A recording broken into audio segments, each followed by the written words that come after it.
President Donald Trump says Iran has just hours to make a deal or face the fiercest and most aggressive attacks yet in Iran. This morning, another ominous new warning from the president ahead of this deadline.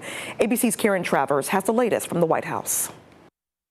The U.S. launching strikes on military targets on Karg Island, Iran's main oil export terminal. And with hours to go until his deadline for Iran to make a deal, President Trump with an alarming new threat, writing, "A whole civilization will die tonight, never to be brought back again." He adds, "I don't want that to happen, but it probably will." The president suggesting an off-ramp was still possible, writing, quote, "Maybe something revolutionarily wonderful can happen. Who knows? We will find out tonight."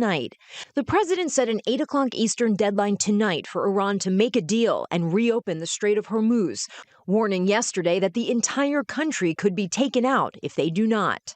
Where every power plant in Iran will be out of business, burning, exploding, and never to be used again. But some experts warn strikes on infrastructure could be a violation of international law. We strike civilian targets, power generation plants. They, of course, support hospitals. They support desalinization plants. These are things that are necessary for life in any society. The president yesterday brushing aside those concerns. Are you concerned that your threat to bomb power plants and bridges amount to war crimes? No, not at all. No, I'm not.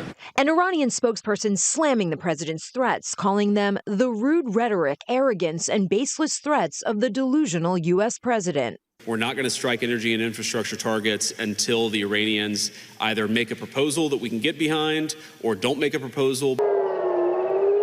Iran continuing its retaliatory strikes, firing on both Israel and on a petrochemical plant in Saudi Arabia.